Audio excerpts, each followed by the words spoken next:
नमस्कार दोस्तों, आपका स्वागत है हमारे इस नई वीडियो में। हम पढ़ रहे हैं कक्षा 8 के सामाजिक विज्ञान का जो इतिहास का भाग है हमारे अतीत। इसमें पहले हम बात कर लेते हैं कि पिछली वीडियो में हमने ये क्वेश्चन पूछा था कि जेम्स मिल की पुस्तक का क्या नाम है। जेम्स मिल की पुस्तक का क्या नाम है, और उसका नाम है a history of British India. A history of British India. इसमें इन्होंने भारतीय इतिहास को 3 भागों में बांटा था: हिंदू युग, मुस्लिम युग और ब्रिटिश युग। और आज हम पढ़ रहे हैं चैप्टर 2, व्यापार से साम्राज्य तक। अर्थात जो ईस्ट इंडिया जो कंपनी थी, और उस ईस्ट इंडिया कंपनी ने जब भारत में व्यापार के लिए आई थी, उस समय उसका उद्देश्य केवल व्यापार करना ही था। लेकिन बाद में क्या हुआ, किन कारणों से उस कंपनी को राजकार्य भी करना पड़ा। एक्चुअल में करना क्या पड़ा, उनके स्वार्थ के कारण उन्होंने ऐसा किया। आइए शुरुआत करते हैं। पूर्व में ईस्ट इंडिया कंपनी का आना। सन 1600 में ईस्ट इंडिया कंपनी ने महारानी एलिजाबेथ प्रथम से इजाज़तनामा हासिल किया। इजाज़तनामा यानी परमिशन हासिल की। इसका मतलब कोई दूसरी कंपनी इस इलाके में ईआईसी यानी ईस्ट इंडिया कंपनी से होड़ नहीं कर सकती। यानी इजाज़तनामा का मतलब है कि जब उनसे परमिशन ली, तो इसका मतलब है कि ब्रिटेन की कोई भी कंपनी, केवल ब्रिटेन की, किसी अन्य देश की नहीं, क्योंकि महारानी तो वो ब्रिटेन की थी। तो ब्रिटेन की कोई भी कंपनी ईस्ट इंडिया कंपनी से वहां जाकर होड़ नहीं कर सकती, न कोई व्यापार कर सकती है। केवल ईस्ट इंडिया कंपनी ही व्यापार करेगी। लेकिन यह दस्तावेज दूसरी यूरोपीय कंपनी को नहीं रोक सकता था। अंग्रेजों से पुर्तगाल, जो लोग थे पुर्तगाल के, वो भारत में पहले पहुंचे थे, क्योंकि पुर्तगालियों ने ही भारत के समुद्री रास्ते की खोज की थी। 1498 में पहली बार भारत पहुंचने पर समुद्री रास्ता वास्को डिगामा ने खोजा था। देखिए, जब हम पढ़ते हैं कि भारत की खोज किसने की थी, तो सीधा सा आंसर मिलता है कि वास्को डिगामा ने की थी, जो पुर्तगाल के रहने वाले थे। भारत की खोज का तात्पर्य यहाँ है कि जो यूरोप है, यूरोप से हम भारत जिस रास्ते से, समुद्री रास्ते से आए, उस रास्ते की खोज वास्को डिगामा ने की थी। ऐसा नहीं है कि हम इंग्लैंड से या यूरोप से परिचित नहीं थे। इधर अफगानिस्तान, ईरान, इराक वगैरह होते हुए हम यूरोप चले जाते थे। लेकिन वो स्थलीय मार्ग होने से और कई देशों की सीमाएं पड़ने से क्या होता था कि वहाँ चोर लुटेरों का या अन्य देशों के जो टैक्स वगैरह देना पड़ता था, उस चीज़ से बचने के लिए समुद्री मार्ग की खोज की गई थी वास्को डिगामा के द्वारा।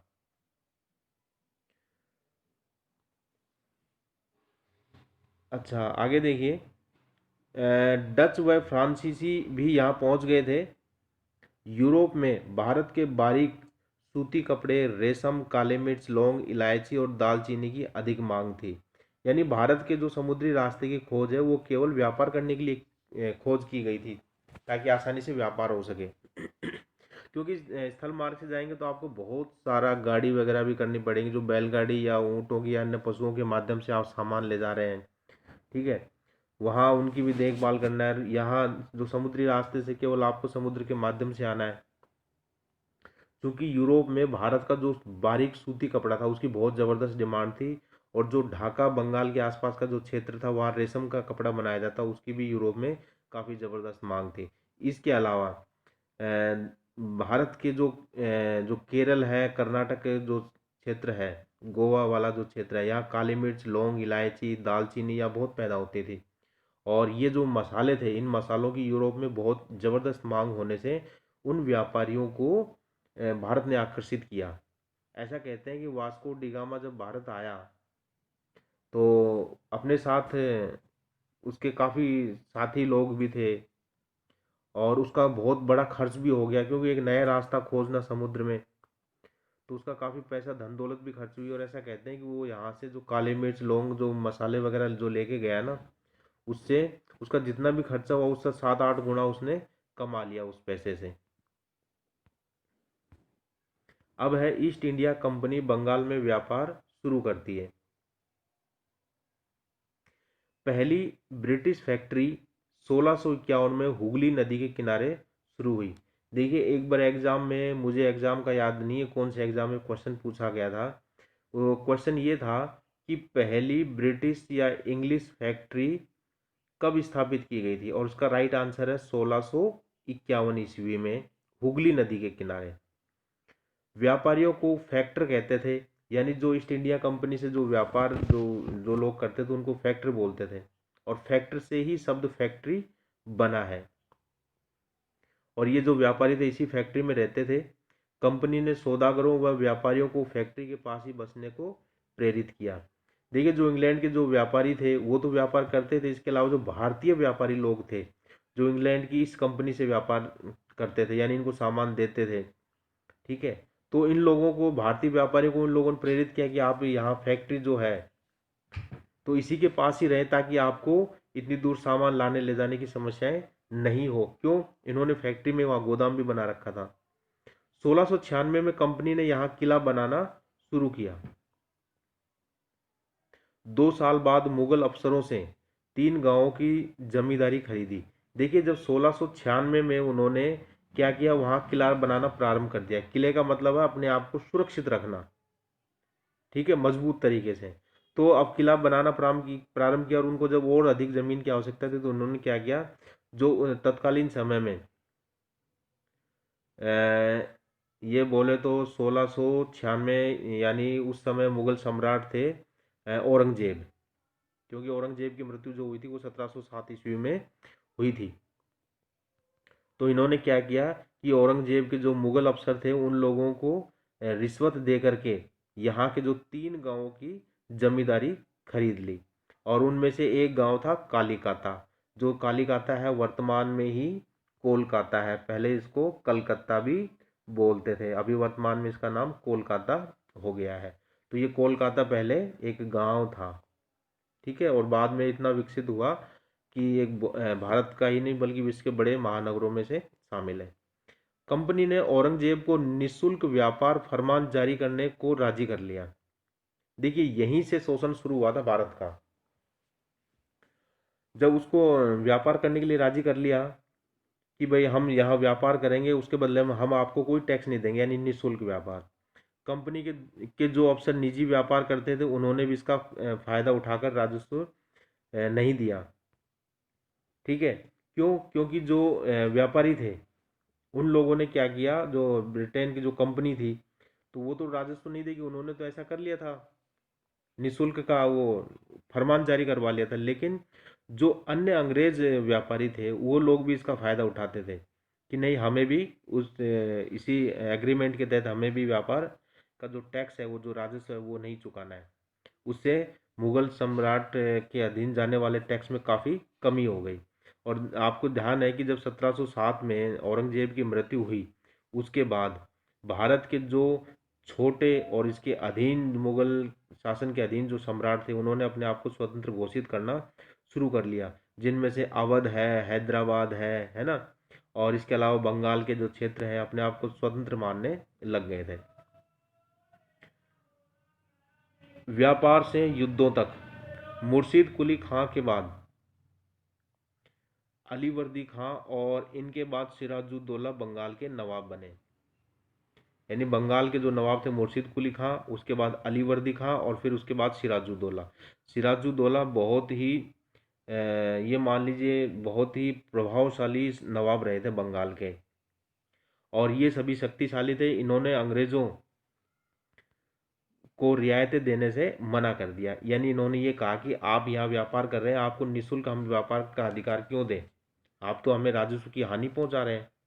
तो इसी से ही अंग्रेजों के साथ इनका विवाद होना शुरू हुआ। कंपनी से नजराना ये लोग मांगने लगे और सिक्के ढालने पर रोक लगा दी। किलेबंदी को आगे बढ़ाने से रोक देने से टकराव पैदा हुआ, यानी नवाब ने उनको कहा कि आप हमें नजराना दें, क्योंकि जब जो उस समय जो तत्कालीन नवाब थे या जो सम्राट थे उनका जो आय का जो सोर्स था वो एक नजराना भी होता था। यानी आप किसी राजा से मिलने जा रहे हैं, कोई व्यापारी जा रहा है, बड़ा व्यापारी या कोई जमींदार जा रहा है तो वो नजराना लेकर जाता था, यानी धन दौलत वगैरह, तो वही उसका एक प्रकार से इनकम था। और इसके अलावा अंग्रेजों ने क्या किया, अपने सिक्के भी ढालने शुरू कर दिए। सिक्के ढालने का मतलब है कि अपने आप को स्वतंत्र शासक मानना, और नवाबों को ये बात स्वीकार नहीं हुई। इसके अलावा उन्होंने जो 1696 में जो किलेबंदी करना शुरू किया था, उस पर भी उन्होंने रोक लगा दी नवाबों ने। अब इसके बाद जो टकराव पैदा हुआ उसकी परिणति हुई प्लासी के युद्ध में। देखिए प्लासी का युद्ध 1756 में अलीवर्दी खां की मृत्यु के बाद सिराजुद्दौला बंगाल का नवाब बना। कंपनी ने कठपुतली नवाब जब नहीं बना सकी सिराजुद्दौला को, तो सिराज ने क्या किया, यानी सिराजुद्दौला ने क्या किया, जो बकाया राजस्व चुकाने और राजनीतिक हस्तक्षेप करने से इनको मना कर दिया, कंपनी को, ब्रिटिश ईस्ट इंडिया कंपनी को। तो दोनों में टकराव पैदा हुआ, और टकराव पैदा होने से युद्ध की परिस्थितियां बन गई। देखिए नवाब ने क्या किया कि, यानी जो सिराजुद्दौला था, उन्होंने 30,000 सिपाहियों के साथ कासिम बाजार फैक्ट्री पर हमला कर अफसरों को कैदी बना लिया, क्योंकि जो अंग्रेजों की फैक्ट्री थी वो कासिम बाजार में स्थित थी। गोदाम पर इन्होंने ताला लगा दिया। इसके बाद नवाब ने कलकत्ता की तरफ रुख किया, क्योंकि जो कलकत्ता था वो अंग्रेजों की काफ़ी बड़ी बस्ती थी। जैसे हमने अभी पढ़ा था ना, जो उन्होंने मुगल अफसरों से 3 गांव की जमींदारी हासिल की, उनमें कलकत्ता भी था। मद्रास में तैनात ब्रिटिश ईस्ट इंडिया कंपनी ने रॉबर्ट क्लाइव के नेतृत्व में बंगाल में सेना भेजी, और फिर वार्ता के लिए इनको राजी करने की कोशिश की, लेकिन वार्ता असफल रहने पर प्लासी में 1757 में युद्ध हुआ। ध्यान दीजिए, क्वेश्चन बन सकता है कि प्लासी का युद्ध कब हुआ, 1757 में। ठीक है, ऐसे ऐसे छोटे छोटे क्वेश्चन आपको याद हो जाने चाहिए कि प्लासी का युद्ध हुआ कब, 1757 में। उस समय नवाब कौन थे बंगाल के, सिराजुद्दौला थे। अच्छा, आपसे अवधारणात्मक क्वेश्चनों में कारण भी पूछ सकते हैं कि प्लासी के युद्ध के क्या कारण थे। जैसे हमने अभी पढ़ा था ना कि सिक्के ढालने पर रोक लगा दी, उनसे नजराना मांगा, किलेबंदी, इसके अलावा एक ऐसा ऑप्शन दे दे जो इन तीन चारों में नहीं हो, तो आपको इन चीज़ों का भी ध्यान होना चाहिए। इस प्रकार से एग्जाम में क्वेश्चन भी घुमा फिरा कर पूछ सकते हैं। सेनापति मीर जाफर के धोखे के कारण, देखिए मीर जाफर ने क्या किया, सिराजुद्दौला को धोखा दिया बहुत ज़बरदस्त, और उस धोखे के कारण ही सिराजुद्दौला की हार हुई। मीर जाफर के धोखे के कारण नवाब सिराजुद्दौला हार गया। क्यों? इसने क्या किया, मीर जाफर ने अंग्रेज़ों से कॉन्टेक्ट किया। क्या समझौता किया कि जब आप सिराजुद्दौला के साथ युद्ध करेंगे तो हूँ तो मैं दिखाने के लिए सिराजुद्दौला के साथ, क्योंकि ये इनका सेनापति था सिराजुद्दौला का, लेकिन जब आप उन पे हमला करेंगे तो मैं उसका, सिराजुद्दौला का साथ नहीं दूंगा। अब आप सोचिए, जब सेनापति ही जब साथ नहीं देगा अपने राजा का, अपने नवाब का, तो हार तो लगभग निश्चित है ही है। और इधर सिराजुद्दौला हार गया, और सिराजुद्दौला के हारने के कारण इनको मार दिया गया। अब उसके बाद कौन नवाब बना बंगाल का, मीर जाफर, क्योंकि अंग्रेज चाह रहे थे कि हमारे यहाँ कठपुतली ही नवाब होना चाहिए, हमारे इशारों पर नाचने वाला नवाब होना चाहिए। ठीक है। अच्छा, अब देखिए कि प्लासी का जो नाम है, इसका असली नाम क्या था। प्लासी का असली नाम था पलासी, ये आधा पलासी, और असली नाम क्या था, प्लासी। ठीक है, अंग्रेजों ने इसे बिगाड़ कर इस शब्द को, पलासी को, प्लासी कर दिया। यहाँ प्लास के वृक्षों की अधिकता थी। प्लास के वृक्ष आपको ध्यान होंगे, बहुत ही सुंदर फूल आते हैं। इन फूलों से क्या करते थे, कि इन फूलों से गुलाल वगैरह भी बनाते थे। होली वगैरह में जो हम गुलाल खेलते हैं उस समय, आजकल तो केमिकल के चलने लग गए, पहले इसी प्राकृतिक की चीज़ों से ही गुलाल वगैरह बनाए जाते थे। तो प्लास प्लास के फूलों से गुलाल वगैरह बनाया जाता, और उस समय उस क्षेत्र में प्लास के वृक्षों की अधिकता के कारण पलासी इस क्षेत्र को कहते थे। और बाद में शब्दों के उच्चारण, क्योंकि वो इंग्लिश लोग उच्चारण अलग करते हैं और हम हिंदी में अलग उच्चारण करते हैं, तो पलासी प्लासी हो गया, और आज भी यही नाम चल रहा है, प्लासी।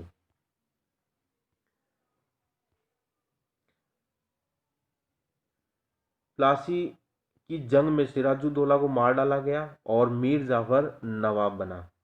देखिए एग्जाम में ये भी क्वेश्चन हो सकता है कि प्लासी की युद्ध के बाद वहाँ का नवाब कौन बना, मीर जाफर बना। बाद में मीर जाफर ने विरोध किया तो यानी क्या किया, जब अंग्रेजों ने पूरी तरह मीर जाफर को कंट्रोल कर लिया, हर चीज़ के लिए मीर जाफर उनसे पूछ के काम करने को उसकी मजबूरी हो गई, तो मीर जाफर ने भी थोड़ा बहुत उसका विरोध करना शुरू किया, क्योंकि राजनीतिक उसके दरबार में भी जो भी चीज़ होनी है सब अंग्रेजों के अनुसार ही होती थी। तो उसको थोड़ा सा ऐसा अखड़ने लगा कि मैं नवाब हूँ, थोड़ा बहुत तो मुझे अधिकार मिलना चाहिए, लेकिन अंग्रेजों ने नहीं दिया, और इसी कारण क्या हुआ कि मीर जाफर से इनका विरोध होना शुरू हो गया।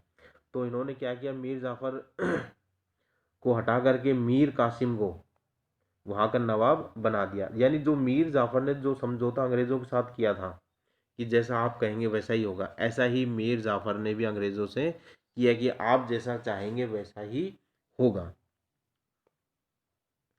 जब मीर कासिम भी परेशान करने लगा तो मीर कासिम ने भी क्या किया, धीरे धीरे अंग्रेजों का थोड़ा विरोध किया, क्योंकि आखिर वो है तो नवाब, थोड़ा बहुत तो दिमाग में आएगा कि आप इतने बड़े सूबे के नवाब हैं, तो ऐसा थोड़ी है कि आप अंग्रेजों की हर चीज़ को ही मान लें। तो मीर कासिम भी थोड़ा बहुत उनको परेशान करने लग गया अंग्रेजों को, तो अंग्रेजों को दिक्कत होने लगी। तो बक्सर की लड़ाई हुई, बक्सर की बक्सर की लड़ाई हुई 1764 में, प्लासी की 1757 में और बक्सर की 1764 में। देखिए ये दो बड़े युद्ध हैं, एक तो प्लासी वाला 1757 और एक ये बक्सर वाला 1764 में। ये दो बड़े युद्ध हैं। इन्हीं युद्धों के कारण भारत में अंग्रेजों की धाक जमी थी। बक्सर की लड़ाई 1764 में हराकर जब बाहर कर दिया गया तो मीर जाफर को पुनः नवाब बना दिया गया, यानी मीर कासिम को बंगाल से बाहर कर दिया इन्होंने, तो मीर जाफर को वापस नवाब बना दिया। क्योंकि नवाब कौन बने, तो अंग्रेजों की ये मानसिकता थी कि हम तो नवाब बनेंगे नहीं। क्यों नहीं बनेंगे, क्योंकि सामान्य जनता उनको अंग्रेजों को अपना नवाब स्वीकार नहीं करेगी किसी भी परिस्थिति में। तो अंग्रेजों की यही थिंकिंग थी कि हम कठपुतली बनाए, तो मीर जाफर को नवाब बना दिया गया। नवाब हर महीने नवाब हर महीने 5 लाख रुपए कंपनी को चुकाता था। किस चीज़ के, कि कंपनी क्या करती थी, अपने यहाँ जो सेना रखती राज्य की रक्षा के लिए उसके खर्चे के लिए कंपनी को चुकाता था। उस समय देखिए 5 लाख रुपए बहुत बड़ी बात थी। हालांकि देखा जाए तो आज भी 5 लाख में काफ़ी कुछ आ जाता है, लेकिन उस समय 1764 में 5 लाख रुपए बहुत बड़ी रकम होती थी। 1765 में मीर जाफर की मृत्यु होने पर मुगल सम्राट ने कंपनी को ही बंगाल प्रांत का दीवान नियुक्त कर दिया। जब मीर जाफर की मृत्यु हो गई तो दिल्ली में जो मुगल सम्राट थे उन्होंने क्या किया कि कंपनी को ही यहाँ का नवाब बना दिया, यानी पूर्ण रूप से अधिकार कंपनी के हाथ में आ गया।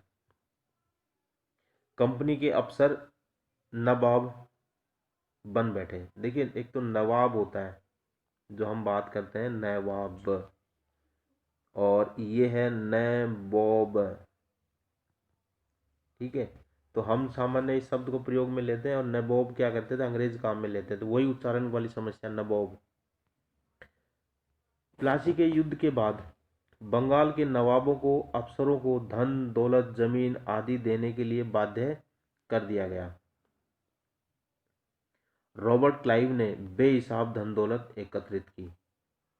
1743 में जब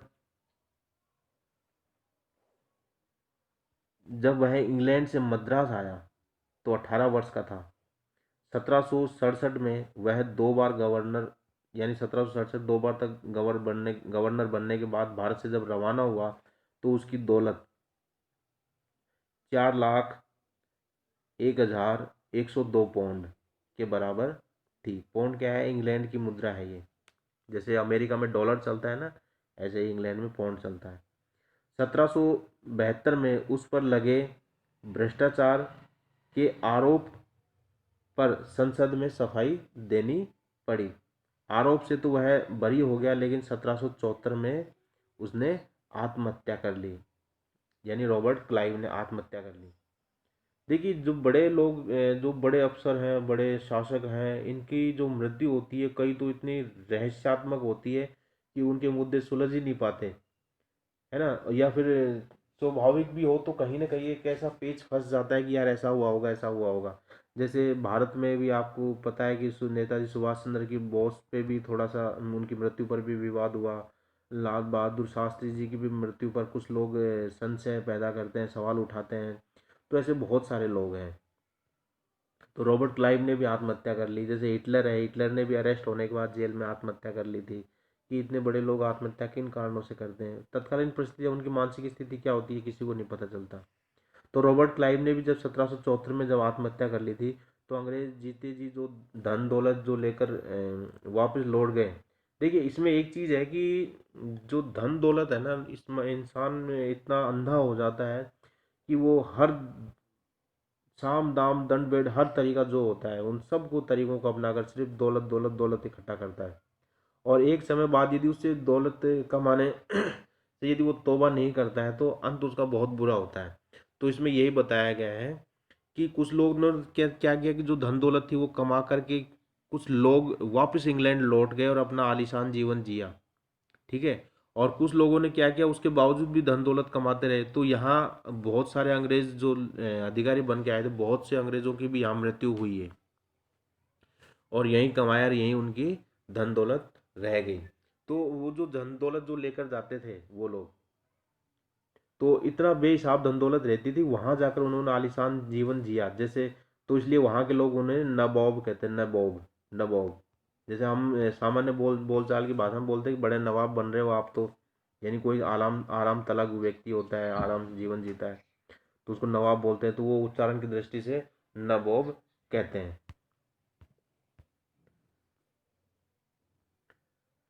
कंपनी का फैलता शासन, यानी जब कंपनी ने जब व्यापार से शुरुआत करी तो बाद में उन्होंने शासन व्यवस्था भी संभाल ली। बक्सर की लड़ाई 1764 के बाद कंपनी ने भारतीय रियासतों में रेजिडेंट तैनात कर दिए। ये अधिकारी राज्यों के भीतरी मामलों में दखल देने लगे। देखिए जो राजनीतिक जो अधिकारी थे, राजनीतिक नियुक्तियां क्या करते, ये अंग्रेज कंपनी ने क्या किया कि जो राजा रहता था उसके यहाँ कंपनी की तरफ से एक पॉलिटिकल एजेंट नियुक्त कर दिया जाता था। और जो पॉलिटिकल एजेंट रहता था वही रियासत से संबंधित सारे मामलों पर निर्णय लेता था, यानी पूर्ण रूप से उसमें दखल रखता था। कई राज्यों पर सहायक संधि भी थोप दी गई थी। जो रियासत इस संधि को मान लेती थी तो वह स्वतंत्र सेना नहीं रख सकती थी। देखिए सहायक संधि बहुत ही एक प्रकार से मक्खर जाल था जिसमें देशी रियासतें उलझ के रह गई। क्यों? क्योंकि अब आप सोचिए, जब उनके पास जब सेना रखने का ही अधिकार नहीं होगा तो फिर बचा क्या आपके पास राजा होने के लिए। तो कंपनी ने सहायक संधि को ये कहा कि सेना हम रखेंगे, खर्चा कौन देगा, राजा देगा। राज्य, आपके राज्य की रक्षा हम करेंगे लेकिन खर्चा आप दोगे। ठीक है। अब जो राजा जब सेना ही नहीं रख सकता था तो अब आप समझ लिए कि वो असहाय तो बनना ही है। तो सहायक सेना के रख रखाव हेतु कंपनी को पैसा देती थी कौन, रियासत। जब रिचर्ड वेलेजली गवर्नर जनरल 1798 से 1805 ने अवध के नवाब को 1801 में अपना आधा इलाका कंपनी को सौंपने के लिए मजबूर किया। क्यों किया? क्योंकि नवाब जो था वहाँ का, वो सहायक सेना के लिए पैसा अदा करने से चूक गया था, यानी उसके पास इतना पैसा नहीं था कि इतनी बड़ी सेना को पैसा दे सके। ठीक है। तो अंग्रेजों ने क्या किया, उस सहायक संधि के माध्यम से ही अवध का आधा राज्य कंपनी में अपने आप अधिग्रहण कर लिया। अब आप सोचो कि 50% जब राज्य हो जाएगा अलग, तो वो वहाँ का नवाब तो कमज़ोर होना ही है। क्योंकि तत्कालीन समय में देखिए हैदराबाद और जो अवध और बंगाल जो रियासतें थी ये बहुत ही पावरफुल रियासतें थी। तो अवध पे सोचिए कि उस समय यदि आधा राज्य ले लिया तो कंपनी कंपनी कितनी शक्तिशाली हो जाएगी। हैदराबाद में भी कुछ ऐसा ही हुआ, जैसे अवध में हुआ ऐसा ही हैदराबाद में भी हुआ, यानी उसके भी कुछ हिस्से पर अधिकार कर लिया अंग्रेजों ने। इसके अलावा एक नई रियासत और थी जिसके बारे में हम पढ़ेंगे, और वो रियासत थी मैसूर। और मैसूर रियासत के एक महान शासक रहे हैं टीपू सुल्तान। जब भारत के महान शासकों की जब बात होती है तो उन महान शासकों में टीपू सुल्तान का नाम जरूर लिया जाता है और टीपू सुल्तान को शेर मैसूर भी कहते हैं। ऐसा कहते हैं कि इनको जो शेर मैसूर का नाम इसलिए पड़ा क्योंकि एक बार ये क्या जंगल में किसी काम से गए थे या जंगल से गुजर रहे थे, तो एक शेर ने इन पर हमला कर दिया। तो इनके पास जो कटार थी, जो हथियार था, उससे इन्होंने उस शेर पर हमला करने की कोशिश की, लेकिन इस हमले के दौरान क्या हुआ कि वो कटार छूट कर दूर गिर गई। तो उन्होंने, जो टीपू सुल्तान ने क्या किया, अपने हाथों से ही उस शेर को मार दिया। ठीक है, तब से इनको शेर ए मैसूर कहा जाने लगा। हैदर अली, इनका शासनकाल 1761 से 1782 और इसके विख्यात पुत्र टीपू सुल्तान, इनका शासनकाल 1782 से 1799। जैसे शक्तिशाली शासकों के नेतृत्व में मैसूर काफ़ी शक्तिशाली हो चुका था। देखिए, जैसे छत्रपति शिवाजी महाराज का जैसे नाम है ना, तो इनके पिता ने भी किसी रियासत में एक प्रकार से सैनिक के रूप में कार्य करना प्रारंभ किया और अपने कौशल से उस राज्य में काफ़ी अच्छा प्रभाव जमाया। ठीक है, और फिर एक ऐसा समय आया कि छत्रपति शिवाजी महाराज ने भी काफ़ी बड़े क्षेत्र पर अधिकार किया, भारत की कई रियासतों पर भी अधिकार किया।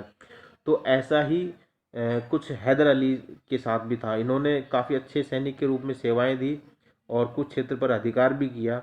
इसके बाद इनके पुत्र टीपू सुल्तान ने भी काफ़ी प्रभावशाली अपना शासन स्थापित किया। ये देखिए, टीपू सुल्तान का खिलौना है। ये आपको इसमें चित्र दिखाई दे रहा है, ये टीपू सुल्तान का खिलौना है। इसमें ये अंग्रेज अधिकारी, एक अंग्रेज जो है, उस अंग्रेज की मूर्ति है और इस अंग्रेज की मूर्ति के ऊपर एक ये शेर का चित्र बना हुआ है, क्योंकि जो मैसूर का जो झंडा था उसमें भी शेर का चित्र है। तो ये जो शेर है इस सिपाही के ऊपर आक्रमण कर रहा है। तो ये टीपू सुल्तान का खिलौना है। देखिए, यह टीपू के एक विशालकाय मशीनी खिलौने की तस्वीर है। इसमें यह नकली शेर एक यूरोपीय सिपाही को दबाए हुए है। जब इसका हैंडल घुमाया जाता था तो नकली शेर दहाड़ता था। यानी जब इसका हैंडल घुमाते थे तो क्या होता था, इस शेर के दहाड़ने की आवाज़ आती थी।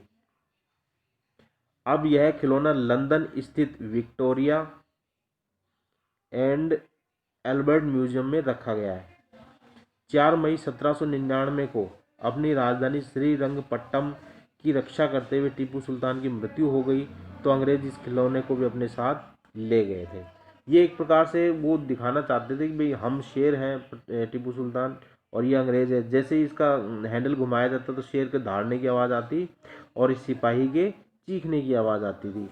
ऐसा टीपू सुल्तान का एक खिलौना था। जब रंगपट्टनम की जब युद्ध हुआ तब टीपू सुल्तान की इस युद्ध में मृत्यु हो गई, तो अंग्रेज लोग इस खिलौने को भी ले गए और आज वहाँ के म्यूजियम में स्थित है ये खिलौना। 1785 में टीपू सुल्तान ने अपनी रियासत में पड़ने वाले बंदरगाहों से चंदन की लकड़ी, काली मिर्च, इलायची का निर्यात रोक दिया। यानी वही परिस्थिति पैदा हुई जो बंगाल में सिराजुद्दौला ने की थी। यानी उन पर थोड़ा सा कंट्रोल किया, उनके व्यापार वगैरह पे, उन पर राजस्व वसूल करने पे।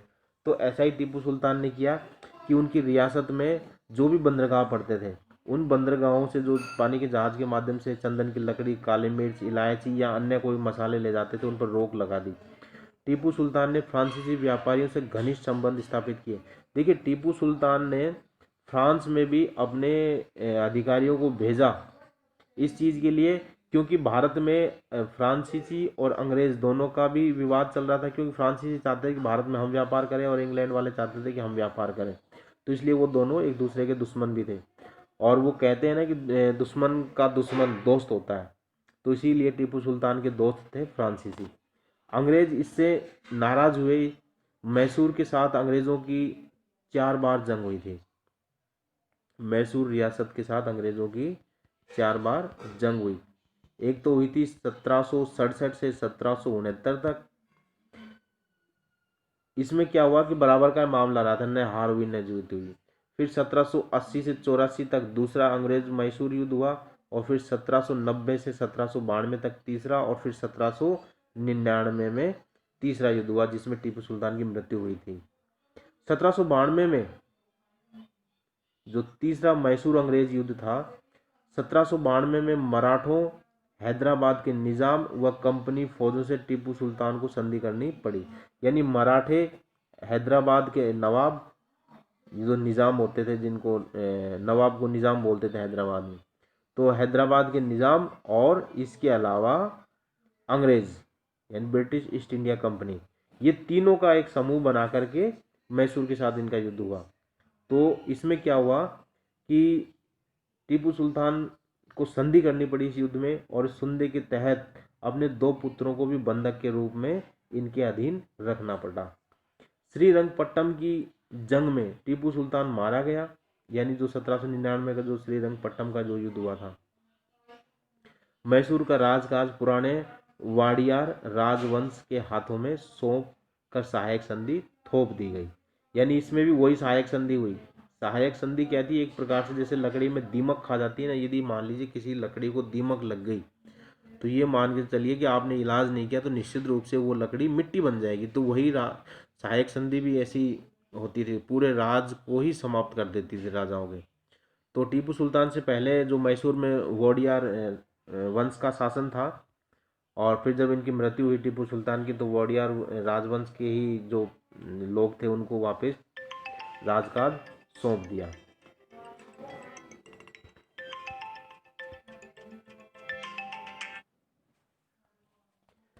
अच्छा आगे देखिए,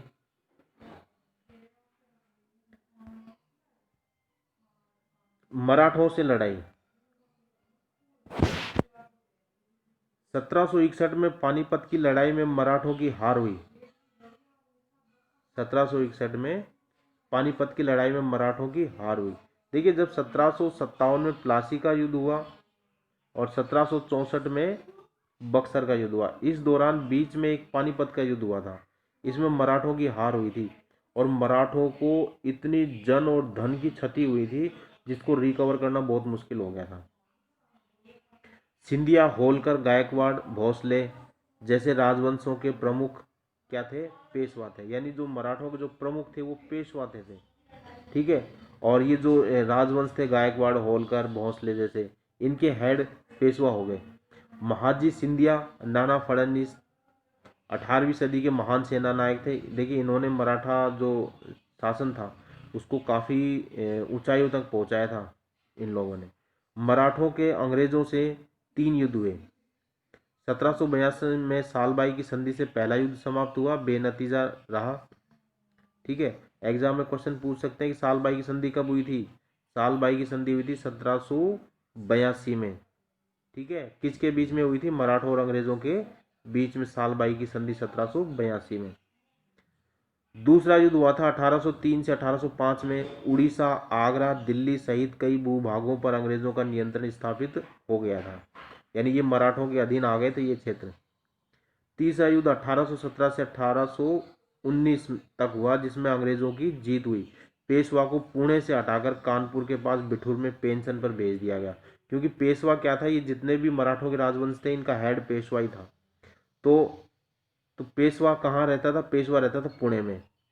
ठीक है, और पुणे से हटा करके इनको क्या क्या किया, कानपुर के पास बिठूर नामक स्थान है वहां पर भेज दिया गया और इनको पेंशन दे दी हमेशा हमेशा के लिए, कि आप जब तक जिएंगे तब तक हम आपको पेंशन देंगे, राज कार्य आप नहीं करेंगे। विंध्य के दक्षिण में सारे क्षेत्र पर अंग्रेजों ने अधिकार कर लिया।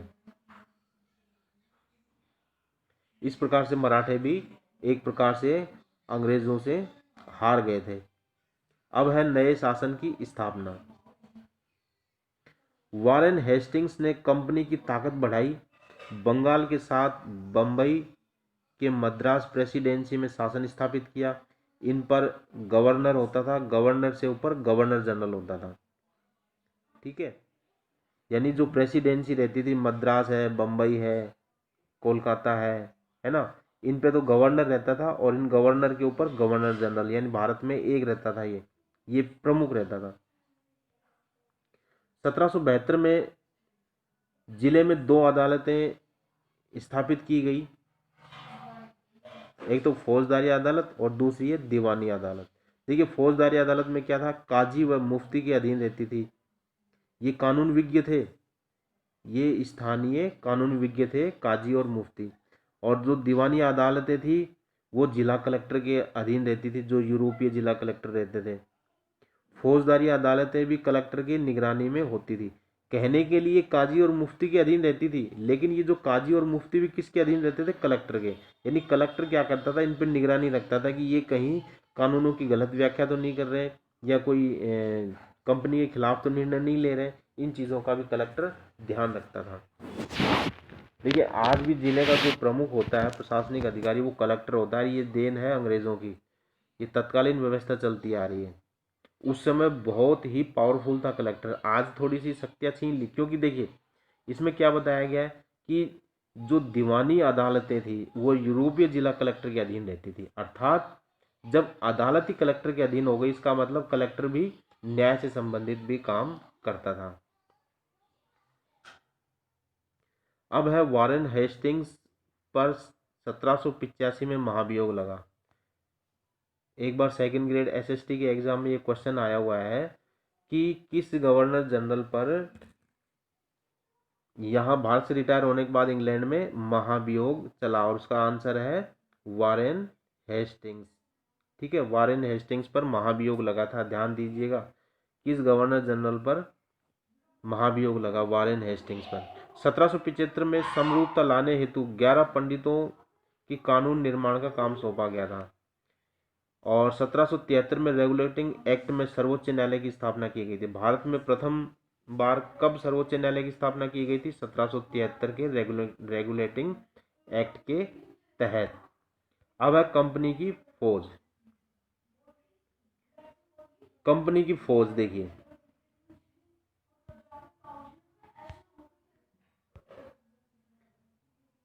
अंग्रेज अपनी सेना को सिपोय यानी सिपाही आर्मी कहते थे।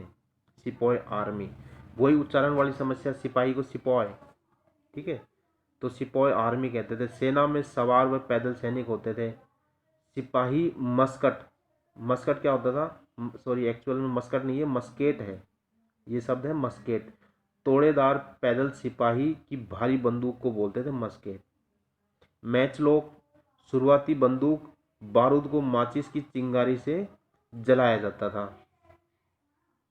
से लैस रहते थे ये सैनिक। सेना को प्रशिक्षण भी दिया जाता था। यानी जो सवार और पैदल जो सैनिक थे, जो मुगल काल में जो सैनिकों की भर्ती का प्रोसेस था ना, वही सिस्टम इन्होंने अंग्रेजों ने भी अपनाया।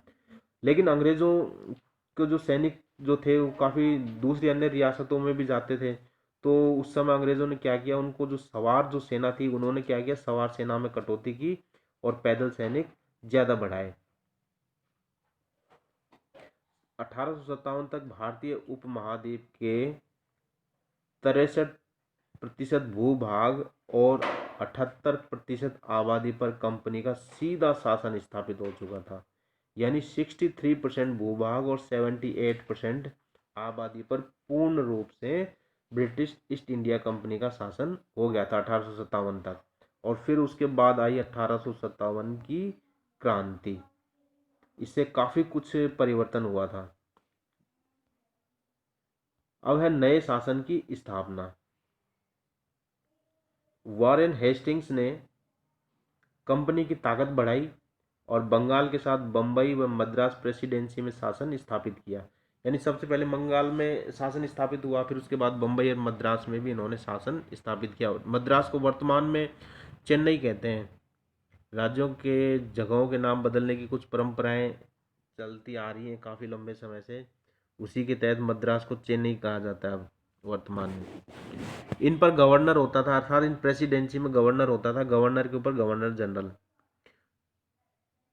अच्छा, इस चीज़ के बारे में हमने पहले भी अध्ययन कर लिया था। यानी अदालतें जो थी वो दो थी, दीवानी और फौजदारी अदालतें।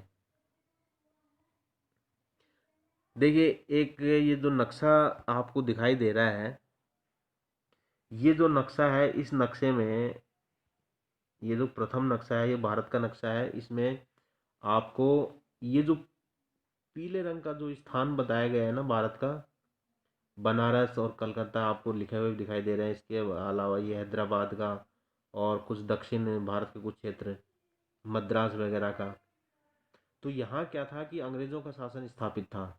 इस पीले स्थान पर। और ये जो लाल रंग दिखाई दे रहा है, यहाँ था ब्रिटिश शासन के अधीन ये क्षेत्र नहीं आते थे, अर्थात यहाँ पर इन क्षेत्रों पर क्या था, उस समय के राजाओं का अधिकार था, अर्थात मुगलों वगैरह का अधिकार था इस क्षेत्र पर। और ये छोटा सा क्षेत्र था जो अंग्रेजों के अधीन था। ये कब की बात है? ये बात है 1797 की। अब 1797 के बाद देखिए 1840 में, लगभग 43 वर्ष के बाद देखिए 43 वर्ष में कितना परिवर्तन हो गया। जो ये पीला स्थान है ये अंग्रेजों का क्षेत्र रहा है, ये देखिए पीला यहाँ से ये, ठीक है, ये अंग्रेजों का अधिकार क्षेत्र है। इन्होंने भारत के कितने बड़े, ये मैसूर को छोड़ दीजिए, कितने बड़े क्षेत्र पर अधिकार कर लिया, लगभग 43 साल में इतना परिवर्तन कर लिया। और ये जो नक्शा है ये है 1857 का, ठीक है। इसमें वही पीला स्थान अंग्रेजों के अधीन था। इन्होंने देखिए लाहौर वगैरह पर अधिकार वगैरह इन्होंने कर लिया था। और भारत के कुछ देशी रियासतें थी जिन पर ये अधिकार नहीं कर पाए थे, या पूर्ण रूप से अधिकार नहीं था इनका। देखिए इन्होंने ये लाहौर वगैरह का क्षेत्र भी इसलिए अधिकार में किया क्योंकि जो रूस था तत्कालीन, तो रूस क्या करता था कि उनको डर था अंग्रेज़ों को कि ये अफगानिस्तान से होते हुए अब भारत पर आक्रमण कर सकता है, इसलिए अंग्रेज़ों ने पहले इस क्षेत्र को काफ़ी मजबूत किया। ठीक है दोस्तों, ये आज का हमारा वीडियो था और इसमें पाठ से संबंधित आज हम वही उसी प्रकार से 2 क्वेश्चन पूछ रहे हैं, आपने वीडियो देखा होगा। और हमारा पहला क्वेश्चन ये है कि ईस्ट इंडिया कंपनी की स्थापना कब हुई थी? ईस्ट इंडिया कंपनी की स्थापना कब हुई थी? आपको कमेंट्स बॉक्स में बताना है। ये पहला क्वेश्चन है। और दूसरा क्वेश्चन हमारा ये है कि किस गवर्नर जनरल पर महाभियोग की कार्रवाई शुरू हुई थी? किस गवर्नर जनरल पर महाभियोग की कार्रवाई शुरू हुई इंग्लैंड में? तो आपको इन दोनों क्वेश्चनों का आंसर कमेंट्स बॉक्स में लिख करके बताना है। धन्यवाद।